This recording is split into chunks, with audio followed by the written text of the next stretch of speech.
Call East Cocalico Township meeting for Thursday, November 21st to order. Please rise and pledge allegiance to the flag. I pledge Allegiance to the flag of the United States of America and to the republic for which it stands, one nation, under God, indivisible, with liberty and justice for all. Thank you. Please be seated. If you have your cell phones, please turn them off. Announcement, we had an executive session on the 18th from 9 to 9:55, discussion of personnel matters. Move out front, please. Chris Fitterling, will you please come forward?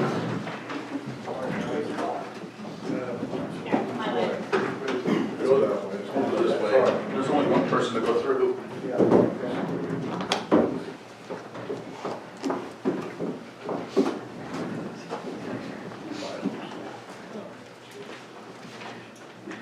East Cocalico Township recognized Chris Fitterling for 15 years of dedicated service to the Planning Commission, whereas Chris Fitterling joined the East Cocalico Planning Commission in April 2004, whereas generous commitment by volunteers, time, and dedication to devotion and recognized, whereas faithfully served the East Cocalico Township Commission for 15 years, therefore the outstanding dedication to serve the community is recognized, and therefore are grateful and honored to acknowledge and the many devoted volunteer hours he has provided for the township. Thank you, Chris.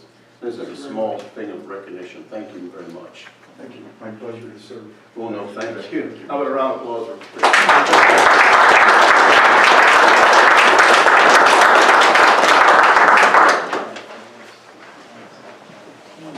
15 years.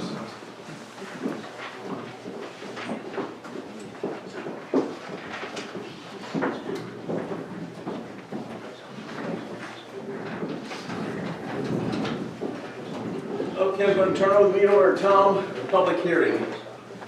This is in connection with the MRTA program again, and we advertised notice of this hearing on November 7, 2019. We have proof of publication to that effect.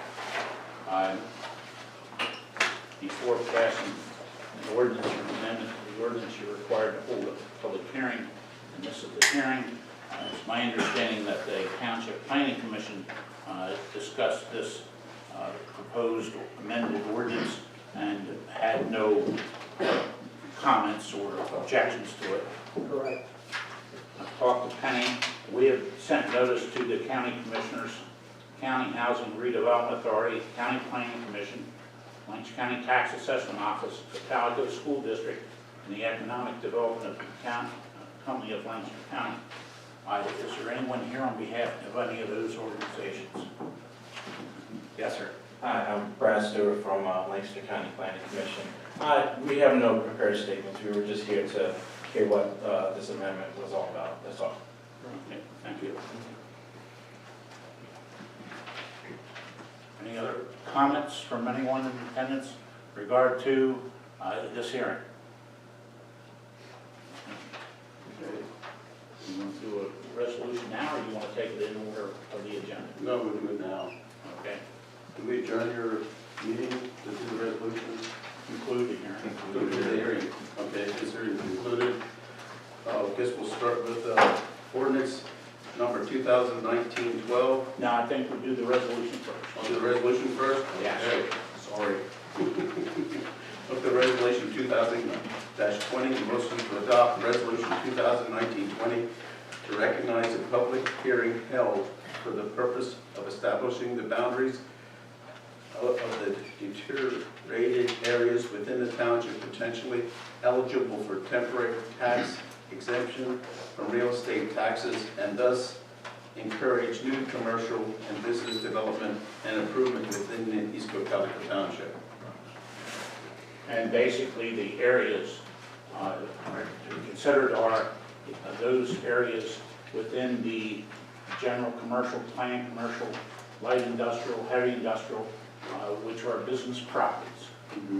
And the only change that we're making really is we're not referencing Exhibit A, which was the zoning map. And that's because we rezone some properties after that zoning map, and in the future, you may also rezone some properties. And that way, we don't have to go through this again. Any comments or questions? I'll make the motion to adopt ordinance 2019. No, resolution. Resolution. Okay, resolution. You made a motion, I will second the motion. Any comments or questions? All in favor say aye. Aye. Opposed, no. Motion carried. Okay, now the ordinance 2019-12. The motion to adopt ordinance 2019-12, amend the code of ordinance of the Township of East Cocalico, Chapter 199, taxation by amending section 210-43, 210-47 of the Article 4, Local Economic Revitalization Tax Existing Act District. I'll make that motion. I'll second that motion. Any comments or questions? All in favor say aye. Aye. Opposed, no. Motion carried. Who wants to sign them now? Yes, please. Okay.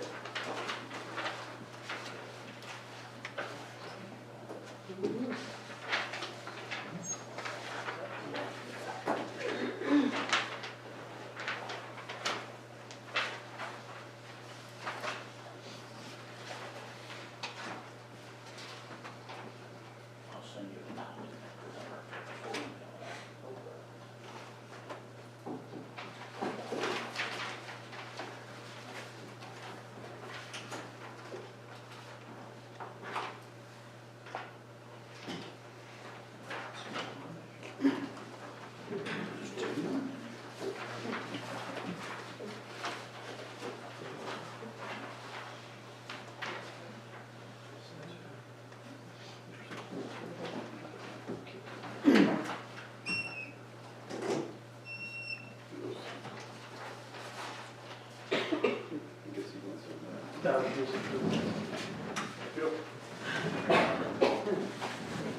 Three of them.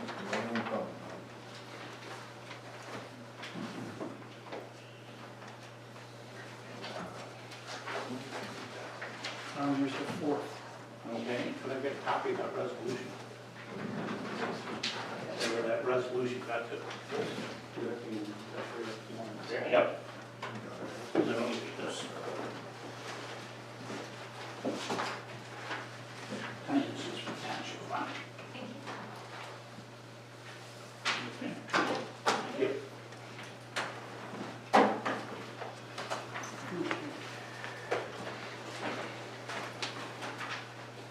Thank you, Tom. Thank you. Tom? Chairman Crowe, I need a signature on that before we move forward. Okay.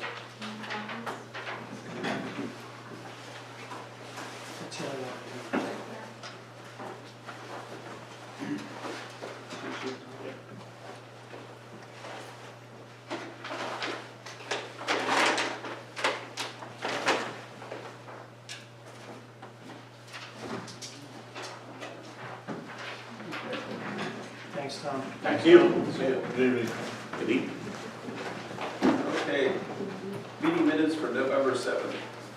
Approval of the minutes. Any additions to corrections to the meeting minutes for November 7th?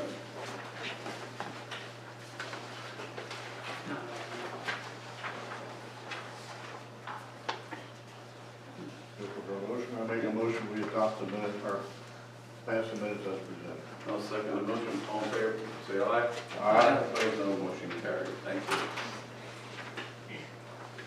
Police Department, Chief. Good evening. Good evening. I'd love to sit here and say this is going to be short and sweet, but it's not. First, I will talk about good things. On, always, I guess, the day after Halloween because of the rain. Officer McCabe, Corporal Sola, Officer Luongo, and I handed out 500 of the blinking safety lights to the kids that were trick-or-treating and about 1,500 pieces of candy. So we tried to hit as many spots in Denver Borough and East Cocalico as we could. It seemed as if it was well received, and of Corporal Sola said when he drove into the one development, they basically lined up, so. I guess they knew what it meant to see the car coming through, so that went. He had warned them before.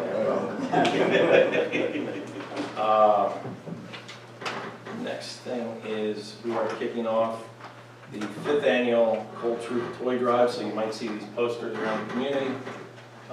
This is in memory of Cold Troop. Again, this is the 5th annual, which is, I mean, amazing. That's 5 years already. But we have collected, the community has donated thousands of toys, and various places where you can drop them off is at the Troop Home, 53 South Line Road, at the police station, Riviera Pizza, Heck Construction, Cocalico Middle School, and Cocalico High School. We have had tremendous success with this. A certain person dresses as Santa Claus, and go to the local hospitals. We've been to the Reading Hospital, Lancaster General, Medford Community, Children's Hospital down in Philly. I know he went to Shriners. I know he donated to the Women's Shelter in Reading. So there's numerous places that have received the toys. So again, doing it this year, if anybody has a new unwrapped toy and would like to drop it off at any of those places, we will be happy to collect them and give them out as needed. Detective Neff came to me the other day and said he would be interested in starting a program, an outreach program for the police department, where if someone would call in and ask that their residents be checked for safety, an example would be exterior lighting, where a good place to put a light would be, what kind of lock to put on a door, whatever it might be, where he would be willing to do that. He found a very nice outline, and he would be more than willing to, as time allows, when a resident would call in from East or Denver, go out, take a walk around their house, meet with them briefly, and go over some things with them. So I think that's a huge plus. We're still working everything out with that, but I think what we might do is try and put a link on the township website. We'll put it out on Crime Watch on Facebook, and that'll be there where we can go out and kind of make the neighborhood safer, and the residents safer. So I was very happy when he came to me with that. The next thing is I received 2 letters from officers and corporals who informed me that they plan to retire in the beginning of next year. One will be February 13th, I believe, and then the other one will be March 1st of 2020. So with getting permission to hire the officer to fill in the patrol spot of the SRO, now I am going to extend that hiring process to 3, if that suits the board. I would like to get that in place. I'm not by any means saying the exact hiring dates, but maybe to get some offers of employment out there to the individuals that apply. So again, there are people that are eligible, and they are taking advantage. After 25 years of service, and I think either 30 or 31 years, they decided to submit their retirement papers. So you need that from us tonight? Well, yeah, it doesn't, I don't think it necessarily has to be a motion, just that everybody's in agreement with that. Yeah. Or doesn't need. I'd make a motion that we allow the chief to pursue, change the total from 1 to 3, and work through the county and see what comes up. Yeah, I'll second that, Doug. Any comments or questions? All in favor, say aye. Aye. Opposed, no. Motion carried. Thank you. Finally, I had some interesting meetings the last week or 2, week and a half. We were, it was 2 weekends ago, we were experiencing radio issues with our radios in the cars and our portable radios which the officers use. There has been times where the county has indicated, county radio has indicated that there's interference. We receive interference from a television station in Washington, D.C. The atmospheric conditions are correct, that's what I'm being told. We're not happy about it, and so I sent an email to Chief Stauffer of Manheim Borough, who's the chairman of the Police Advisory Board for County Radio. There was a meeting at County Radio where we discussed some things. You could say I did quite a bit of talking during that meeting and asked County Radio whether they were willing to or able to turn the Adamstown tower on. There is a tower in Adamstown that is not functioning, it is not turned on, I don't believe the equipment is on it. I think it was initially to be done, and then funding was removed for that for whatever reason. So it has not been on. I know the Reamstown Fire has expressed frustration sometimes with dealing with radio issues on Colonel Howard Boulevard, on 222, in the area of Acme, in the area of UGI. We sometimes experience it in numerous locations. We do know and we're aware that that interference usually happens during change of season twice a year. When it gets cold, when it gets warm. Again, I'm still not happy about it. There was no indication that they were going to foot the bill to turn on the Adamstown tower. So I very much insisted that there is something wrong. Officers were calling other officers either on our TAC channel or on the main channel, and they would be heard by the other officer, and the other officer would attempt to answer, and that first officer could not hear their transmission. There were numerous times where, because of the new system, the dispatchers were seeing that somebody was keying up, and there's something on the radios called a UID number, a unit ID number, and they could tell who was keying up, but they couldn't hear anything. So I insisted, Matt Schenk from County Radio, who we've had tremendous support from, came out with 2 technicians, and they did their thing for 3 or 4 hours. They were here and out and about, and they realized that a repeater on the Reinhold's tower was malfunctioning. The repeater was not sending voice transmissions. It was keying up, that's why the dispatchers could see people, but they couldn't hear voice. They reset that repeater, and that issue has since seemed to be resolved, temporarily or for now. Now we know that if that issue arises, that we will call County Radio and ask them to check the repeaters. And then after that, I was told that County Radio went out to all the repeaters throughout the county to reset all of them. So even though that issue has been resolved, after talking to a number of chiefs, they indicated that they have switched to Motorola radios.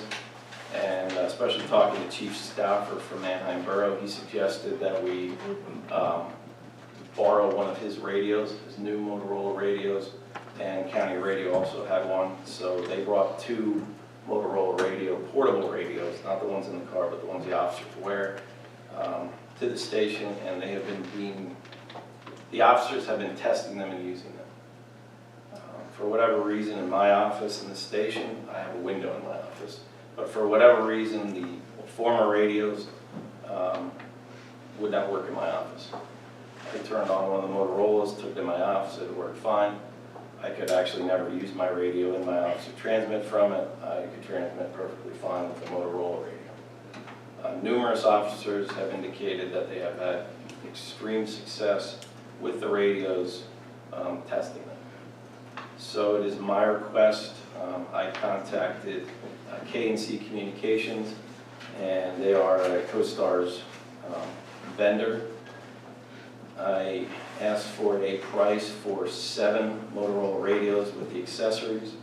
They would be willing to give us a trade-in on our current radios, 7 of our current radios, for a price of, for the 7 radios and all the accessories, for $26,113.82. Again, this is not something that I'm happy about having to do. I don't like to spend that much money.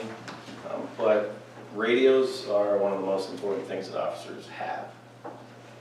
Calling backup, calling for help for anything, or just in a general sense, getting a call for an emergency is very important.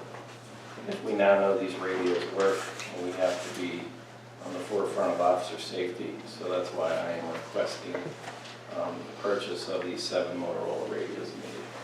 What's the age of the radios your department has now, roughly? It's about 4.5 years. And we've been told that the radios are basically little computers. You know, sometimes rebooting them by taking the battery off and doing those things work, but the success that the officers have had out in the field with the new radios, the transmission is clear. They are picking up more transmissions in places where we may not have gotten before. What's the lifespan on these radios, the Motorola? I think we have the 3-year warranty, but they're talking basically the same thing as computers. So you're talking 5-6 years. Okay, 6 years. And then you have to start to evaluate where you're at.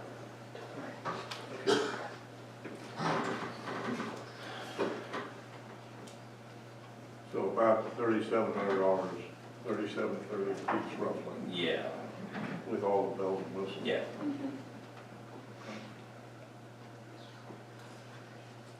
And we have money in the budget? Yes, there's money available. Well, at the risk of putting officers, especially up on us, looking at the fire companies, when you mentioned that the communication isn't very good up on the highways, we get, I say we, the township, the fire companies, and the ambulance get a lot of calls up there, and we need to be able to respond. So I would make a motion that since we do have the money in the budget, we go ahead and procure 7 of these, as you got quotes for.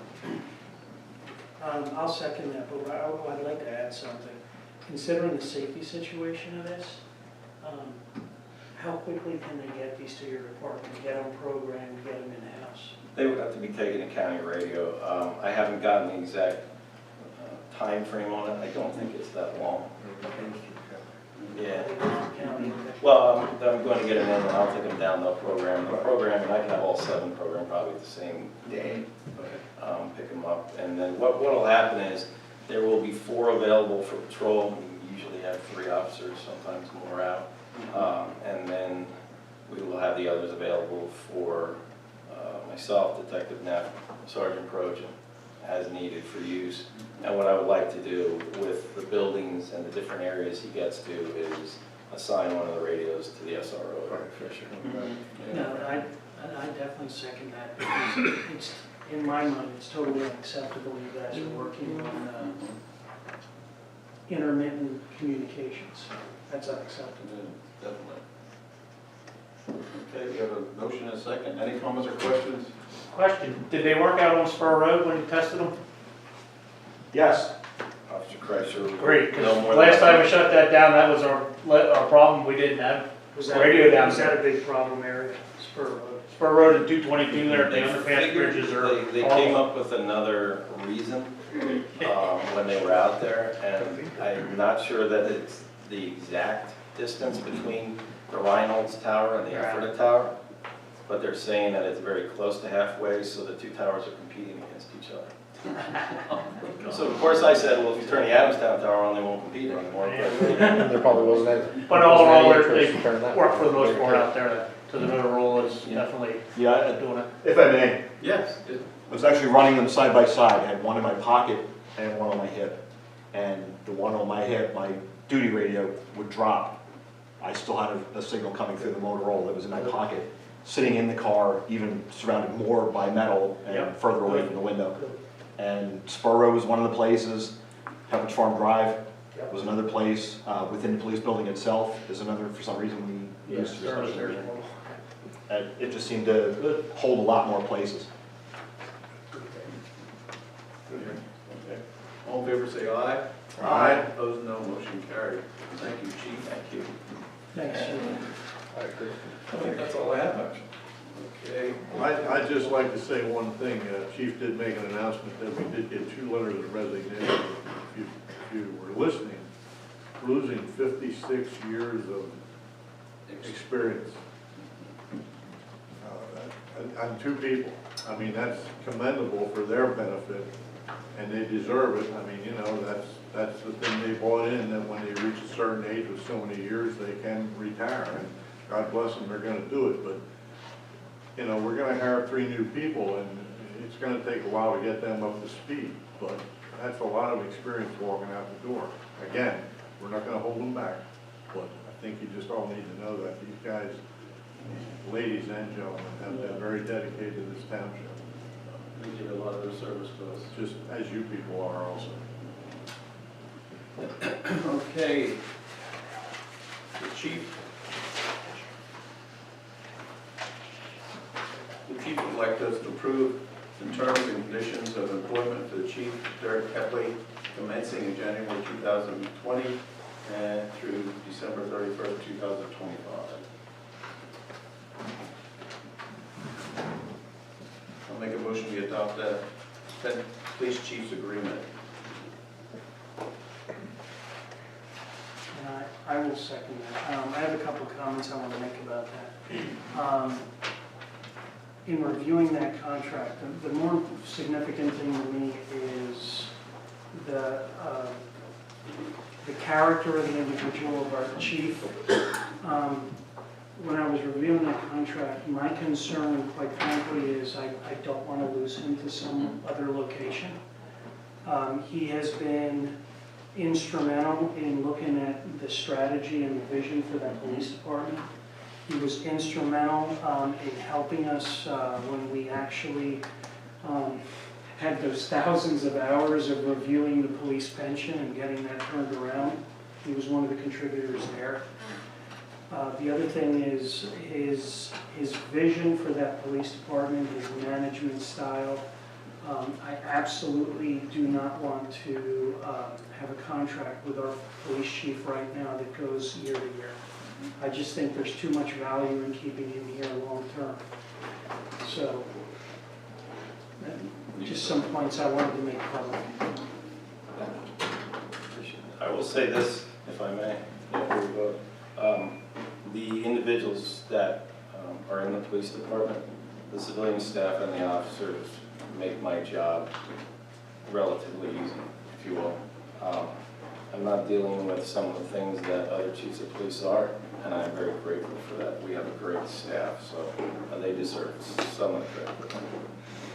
I think you have a great police force right now. Any comments or questions? All in favor, say aye. Aye. Opposed, no. Motion carried. Thank you, chief. Thank you, chief. Okay, zoning officer, Tony. Yes, good evening, everybody. You should have a copy of my report. I will keep it short and sweet. We do have a long agenda tonight, but just to bring you up to speed. Another busy month in zoning and code enforcement and also permitting.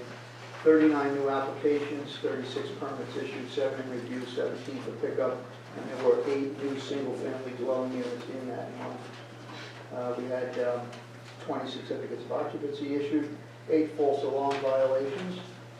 I do not have any zoning hearings scheduled for November, but we do have one scheduled for December. You may be familiar with the property on Muddy Creek Church Road. It's the one undeveloped lot on that road, directly across the street from the Procopio's Pizza Shop. And the gentleman who owns it now basically let time lapse and have to come before a zoning hearing board to get approval to do a 4-unit apartment on that property, as is the norm along that side of the street. The previous owner got approval for that, but the timeline did just lapse. So they're coming back basically to say the same thing, same plan, and try and make that work. Under code enforcement, 6 residents got property maintenance violation letters. 11 residents got notices concerning the storage of RVs on their front yard properties or in the roadways. And skipping over to 320 Hill Road, it's a new residence going in there with the Heatherwoods development. And the gentleman who owns that petitioned me for a permit for the garage, which was issued. But in doing that, doing a site inspection, I noticed he put a mailbox out along the roadway. It was 4 feet inside the right of way. So I had to ask him to move it, and he thankfully complied. But anyway, it wasn't just a mailbox on a post, this was a concrete footer with stacked stone. It was a nice looking mailbox. But anyway, we got that straightened out. Sent some notices to 4 residents in the Morganshire development that have a stormwater facility running through their rear yards. They weren't maintaining the swale, so that's what the letter was about. But while we were out there looking at those properties, we noticed a 5th resident in that same area had taken it upon himself to regrade the entire swale that was designed and developed by the developer.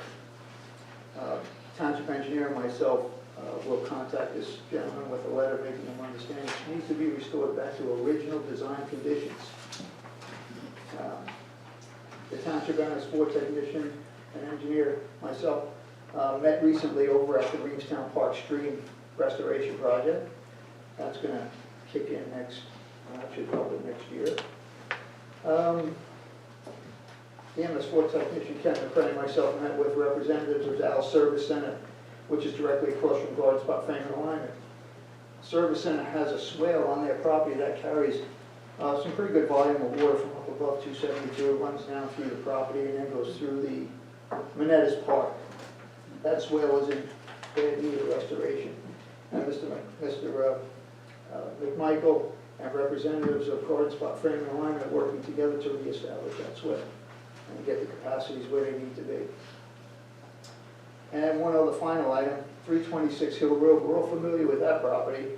That's the one that the rancher house had a tree fall on it while they were clearing the driveway. Finally, demolition is done. Foundation work has started this week. All the trees have been removed so that they meet driveway relocation and also site distance. So it's progressing. And that'll conclude my report, unless you have some questions. Anybody have any questions of Tony, the zoning officer? Okay, thank you, Tony. Yeah, you're welcome. Thank you. Yeah. Roadmaster, we need to report next meeting. List of bills. Okay. I have a list of bills and they are as follows. We have a total general fund of $99,066.19. A total light fund of $13,659.21. And a total recreation fund of $3,400. Questions? Here's how I make a motion, we pay the bills as presented. I'll second the motion. Any comments or questions? All in favor say aye. Aye. Opposed, no. Motion carried. Thank you. Planning. Good evening. Good evening, Ron. Good evening. First time on the agenda is earth, turf, and wood. And there are representatives in attendance tonight to supplement the discussion. I'll give a brief background and turn it over to Madison and Amy Slim. The applicant and the consultant had contacted the township, had some pre-application discussions about a possible new project with a new building.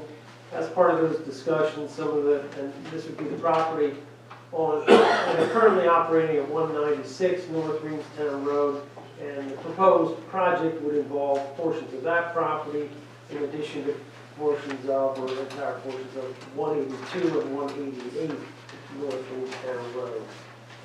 During those initial discussions, one of the items of concern raised by the applicant consultants was clarifying the limits and responsibilities as it relates to road frontage improvements. The property does abut, portions of the property do abut North Reading Road, Route 272, in addition to North Reevestown Road. So the parcel that's intended to be developed with a new commercial building of approximately, I think it was 13,000 something square feet, would be on a lot that fronts both roads. So during those discussions, it was advised that the township has in the past considered addressing certain issues as part of a sketch plan to provide clarification to applicants before they proceed. So in light of that, the applicant submitted a request for deferral of road frontage improvements along Route 272, and that was a deferral, and had acknowledged that discussions regarding other improvements along North Reevestown Road would be addressed as part of the future land development plan. So That item was run by the planning commission at their October 28, 2018 meeting, and they recommended approval of the deferral of the improvements along North Reading Road. I'll let, maybe with that background, I want to highlight some of their maybe reasons for the request related to maybe some unique aspects of that, and the fact they're not proposing frontage, or not proposing access onto 272 as part of the project.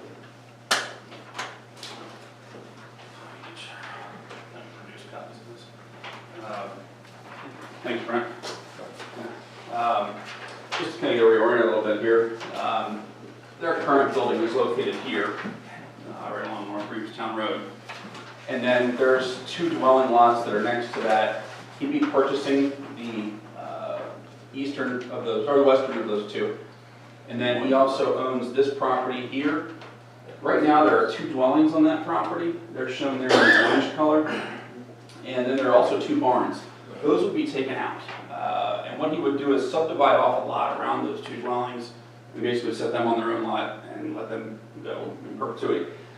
He would join the residential lot he's purchasing here and a piece of his current property to form this new lot that's here, and then he would construct a building that's just a little less than 14,000 square feet along there. We are proposing full improvements of North Reevestown Road as required. Planning Commission should recommend a waiver or deferral of sidewalk along there, but we can talk about that more with them when we go through with planning. But our official request is really to get the deferral of all improvements to North Reading Road. There's no access proposed there. There's a pretty steep embankment along the road there, so getting improvements in there would be a very expensive proposition. Can't say that it can't be done, but just that it's going to be a very expensive proposition. And the burden really is heavy because of the fact he's got a long frontage on both roads. If it was only one or the other, then we wouldn't be here. But with both, we feel like that's a pretty heavy load to carry, especially given the expense involved with 272 improvements due to grades. So, and then the other request we have, when this building went in I think it was the late 80s, 88, 89, somewhere in there, the curb and the widening was put in, but the sidewalk was deferred at that point. And we're asking that basically to be continued, because technically this lot will be part of the application because we're doing an add-on from it over to this. So it's a technicality that it's part of the application, but we just wanted to address that head on and just basically see that. Again, it's already deferred, just see that deferral continue. If at any point the township wants to have sidewalk down through there, then obviously he'll have to do his part on that property as well as this one. The planning commission sees fit to defer that. But, so that's the request. That's before you. And you'll never have access along that road? No. North Reading Road? No, the grades are such that it would be very problematic to try and make that work. We're also looking at this area now for a portion of our stormwater management will go into that area. It's the low area of the site. Yeah. So. If I might, I have a question, and Brent, I think you, forgive me, I'm not picking on you, I have to. Go for it. No, that's not the intent. You made I think I heard you say there's road frontage on 272 and North Reevestown Road. They can't have two road frontages. Well, One's gotta be the back and one's gotta be the front. Yeah, when I say frontage, I'm saying they adjoin, I guess I'd say they adjoin two roadways, and as a result, the applicable section of the ordinance are not specific to improvements in one or the other. It's adjoining adjacent roads, the township has the option to, by ordinance, require improvements to bring those up to current standards relative to curb, sidewalk, and carway width. Okay. It's just a point of clarification, that's all. Yep. It's not a corner lot, yeah. It's technically No, it's not, that's what I was thinking, it's the corner lot. I Reverse understand. Reverse frontage, yeah, that's the right. So this would be, this property, the one with the orange in it, is where Moans used to live, right? In that, The field. or is it, where did the Moans, missing Moan, didn't she live in the house in that area? Am I looking at this right, or what? No, that's Toller. That's Toller, Yeah, yeah. So it I must think be, that's there. no, that's not, because they were right up the street. That's where this is where the guy who used to own Leland Roofing lived at one point. Okay. He had horses there and everything. Yeah. Well, the house was here, they're getting rid of that house, it's right Okay, there. well, that was my question, is that where it's at? Yeah, that's a modular, isn't it? Right. Right, and that's, Do you know that? Is that a monster on that property you're buying? yeah, I think so. Yeah, it is. That's the one we have issues with. We have issues with that. So your question is, would we defer or get rid of the request for curbing along 272? What is- Yeah, all the improvements, widening, I don't know that widening would be necessary, but curb and sidewalk would be required. That's what we're asking for, deferral, essentially be able to leave the road alone.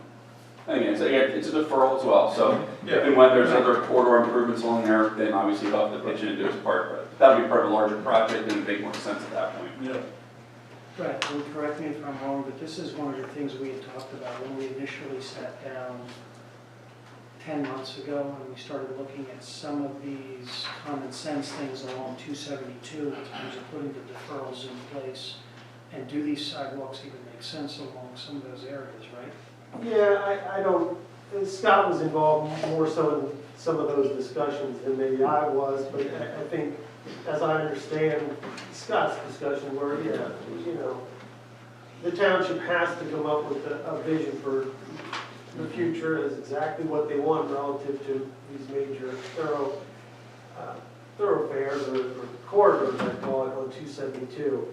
Previously, the township kind of evaluated certain areas, such as an example, 897 and others as being more readily dealt with deferrals of improvements, but 272 was always considered kind of the more formalized one with respect to curb, sidewalk, and so forth. So there's a lot of complications when you try to just put it on one side versus the other, and how do you safely get people across and so forth. So yeah, there's obviously a bigger discussion as the township moves forward.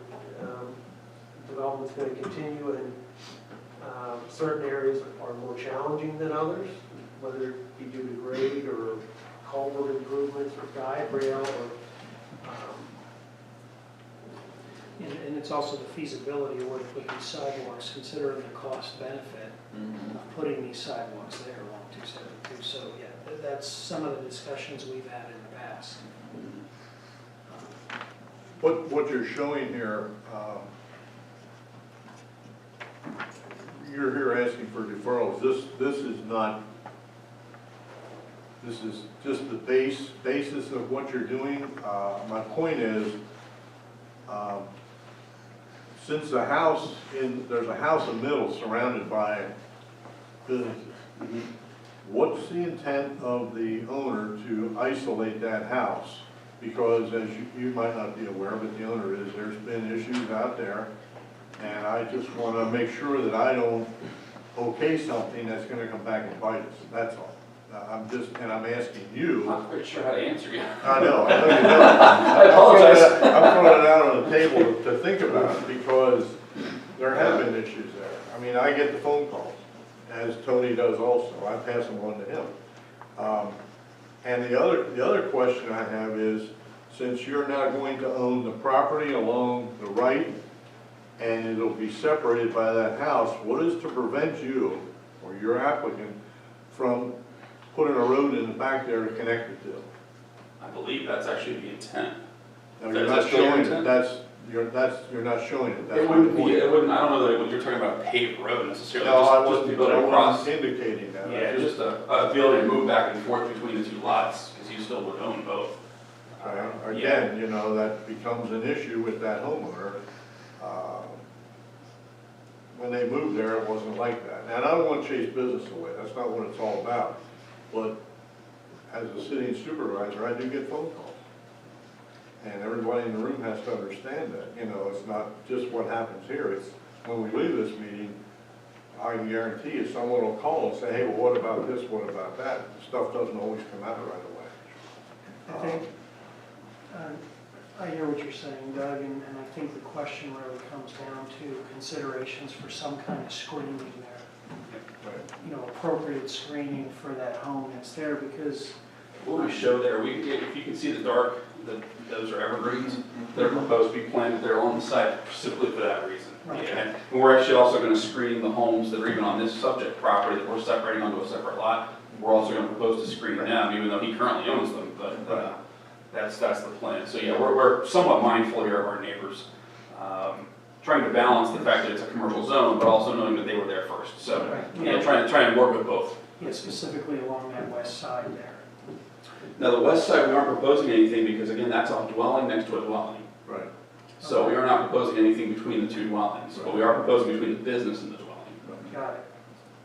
And I understand that. Okay. And I'd say nothing they're presenting tonight or showing on that plan invalidates any current zoning ordinance requirements relative to screening commercial businesses from residences or complying with land development standards relative to buffer yards and landscape strips and dumpster setbacks, dumpster screening. All those requirements are still applicable and would be part of the review process, which will only proceed considering a decision relative to their commitment to the project. You see, I don't have any problem with the waiver of that sidewalk along 272 because, you know, this goes back, If we defer it. if You you don't defer waive it, it, you defer it. defer it, Yeah. because this goes back to what we've been really discussing for, And that's what they asked for, deferral. yeah, I don't have an issue with it because it goes back to what we're trying to do, which is facilitate the building, facilitate these projects. And the 272 corridor, some of the conversations we've had is, it's going to be probably improbable that sidewalk's going to be placed along those properties. Just, again, because of the cost and the challenges putting sidewalk on the south side of that road there. Also MS4. Yeah, and then you put sidewalks in and you're affecting MS4. Ken's back there somewhere, right, Ken? Yeah. So you've got more impervious surface. Okay. So, And he raised two points. Let me know when you're ready to proceed with the motion. I have one suggested here, which is in line with what the planning commission recommended. And as he mentioned, it was discussed at the planning commission level regarding the other comment as far as deferring what was previously deferred. In front of the old. In front of the prior business was initially established back in the 80s as Whistler American. Wasn't as familiar with the Missy whoever, but the Whistler American. So, I'm familiar with Missy. but when that plan was processed, that plan contains notation indicating curb and other improvements were to be made, but the sidewalk was deferred until such time in the future. I think their request, as he indicated, was to kind of re-acknowledge that you wouldn't agree with that deferral there. So, There's no sidewalk along Greenstown Road there anyway. not from that point in that direction toward Colonel. No, the Greenstown Road, yeah. closest is the other direction. Right. Stonecrest and across the street, there's a duplex. Nothing going the other way. And it's a deferral, so. Yeah, that's right. It'd be unresurrected, and Right, Yeah. correct. okay. So the motion as written here, and this is assuming you're following the recommendation of the planning commission, would be to approve a deferral of the requirements of section 194.25C1 of the subdivision land development ordinance and related sections and other related sections relative to the deferral of roadway frontage improvements, including curb, sidewalk, and roadway widening along North Reading Road, SR 0272, for the future earth, turf, and wood project as outlined on the Demon Sons sketch plan. And that's conditioned upon notations satisfactory to the township being placed on the future recorded land development plan, documenting the deferral and the associated future responsibilities of the property owner to install such improvements when required by the township. I'll make that motion. I'll second that motion. Any other comments or questions? All in favor, say aye. Opposed, no. Motion carried. Thank you very much. Thank you. As far as the deferral, I didn't know how you wanted to handle that, the deferral on the north Ringstown Road side of it. You want to motion, or do you want just a No, I verbal think acknowledgement of? The planning commission didn't really give us any they suggested as a Right. possibility, Yep. but they didn't really even make a decision on that per se, so we'll ask for that as part of our waiver plan as well. That's kind of how I understood it. Waiver during. So, yeah, we're not asking for a waiver of it, but yeah, we'll address that as part of that. Okay, thank you. Thank you very much. Thank you. The remaining three items are all related to financial security reduction requests, and in all cases, they were stormwater management plans, so the first one would be the STIC stormwater management plan, and that was as a follow-up to a recent joint site observation Tony and I made, and the project is substantial, I'll call it substantially complete.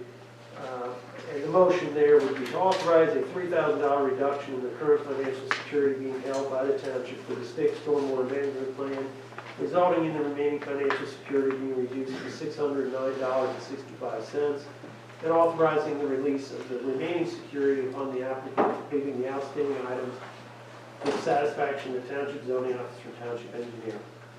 Anybody here representing a plan? I did not expect anybody. I'll make that motion. Well, second, any comments or questions? All in favor, say aye. Aye. Opposed, no. Motion carried. Thank you. Next one is the involved stormwater management plan for 136 North Muddy Creek Road, Jason Hollinger. Once again, as a result of the request and follow-up observation, our recommendation there would be a review of as-built plans as submitted by the applicant's consultant. Our recommendation would be motion to authorize the full release of the financial security in the amount of $37,359.59 upon the applicant's consultant submitting a notice of termination for the NPDS permit to the Lancaster County Conservation District and receiving acknowledgement of the closeout of the NPDS permit. Anybody representing that? Okay, I'm looking for a motion. I'll make that motion. I'll second. Any comments or questions? All in favor, say aye. Aye. Opposed, no. Motion carried. Thank you. And the final one is Clayton Homes, 762 Smokestown Road, stormwater management plan. And once again, as a result of ongoing observations and the request for security reduction, the motion would be to authorize a $10,760 reduction in the financial security being held by the township for the Clayton Homes 762 Smokestown Road stormwater management plan, resulting in the remaining financial security being reduced to $6,984.18. Anybody representing that? I'll make that motion. I'll second. Any comments or questions? All in favor, say aye. Aye. Opposed, no. Motion carried. Thank That's you. it, that's it, other than, I just maybe wanted to highlight, probably the next item before you will likely be discussion on Wabash Landing Phase 2. And we're moving forward with a review of that plan as it was submitted. And one of the items will be a request for reevaluation of the emergency access, secondary access in light of some shifting of the phases as previously proposed. So Tony and I are going to have a follow-up meeting with Harvey in the near future to discuss some things, and we're also circling back with the building code review agency to discuss some things relative to apartments. But it's kind of just a heads up that there will be a recommendation from the planning commission at their next meeting, and we'll have to come before you. Because it did require, if you recall, phase 1 required a waiver of the requirement for a permanent second access and utilized a temporary stone lane to the park. Now that phase 2 is coming, you have to reevaluate where phase 2 is in relation to that and what types of emergency access are provided. So, Just to add to that, Brent, we did have, Harvey was in today, we briefly discussed it, we approached fire hydrant locations, everything looked to be in good shape. The emergency access was one of the things, but we'll discuss it further. Okay? It's Harvey discuss it with the other fire company and Steve, like Stevens. And we can include them. Please do. Sure. Okay. Because they're right, they're neighbors. Yeah, all right, I'll reach out to them and we'll get them involved. Thank you. Yeah. And that's going on right out there. I mean, the fact that there's not just one builder, there's couple different ones, and they're not piling dirt up, it's gonna wash down the next guy and stuff like that. We're working through it. The developer, I would say, is responsive when we identify potential things, and they answer quickly, and by no means ignore those correspondence, and have been in open discussions with us. Multiple builders does add some complexity to the aspects of the permitting, but we've seen the same builder do, an individual builder on a single development do it to themselves in permit, so you never know. Okay, thank you. Thank you. Thank you. Okay, 2020 township budget, draft budget for approval and for public review starting 11/22/2019. What's the wish of the board? Make a motion, we go ahead and have that available for review to the public. I'll second the motion. Any comments or questions? All in favor, say aye. Aye. Opposed, no. Motion carried. Thank you. Speed calming device, traffic solutions, solar radar, speed quote. This is the one for, Chief and I went out and looked at, along with, Chairman Cron, And our roadmaster. roadmaster. We all went out and looked at that and put calming devices in. There's too much traffic on that road to add speed bumps. So this would be your suggestion to do this. We have a representative for two there also with us. Yeah. This is North Range Center Road? Yeah. These devices you can mount on signposts and move them throughout the township, so we can use them in multiple places. The speed bumps, I think, are $4,000 a piece, so we've been $8,000 for speed bumps. We could get two of these for $6,140, and they can be used throughout the township. Well, speed bumps sound nice, but they become a real challenge when the snowstorm sets in. Yeah. Going down the road at 20 miles an hour and hit one of them things, while you're replacing blades all the time, so. And the feeling from the engineer was that they'd be more of a detriment than a help. Really our chief on that as well. Yeah, Look that's at what they want to do. There's no way, Yeah, I just especially had, at night, somebody gets those at night. right. No, I just had a question in terms of their architecture for those. They have the trailer mounted one, then they have the individual ones that you can mount on the post. Yeah, we have So, individual one with a solar panel on the top. Okay, so it is the ones that are, that's my point, they're a lot easier to move around. Yeah. Right, yep. Yep, that's the back page. Oh, okay, I see, yep. Okay. Second to the back page, yeah. Yep. Yeah, the back page shows those. It's a Shield 12, is what we call it. Okay. Yeah, because that gives you the ability to mount it at any light pole, any post. Yeah. Okay. I think they've become, we talked about this, not as effective after, if it's up there for 6 months at a shot, people are just gonna ignore it. We put it out for a month, you move it somewhere else for a month, you bring it back. At least you're getting people's attention to realize it's 25, you're in a residential area, slow down. Right. Now, can you adjust, remind me, can we adjust those, like, when school's in session down to 15? Or You is that- can make them anything. You Okay. can have them flash at any point.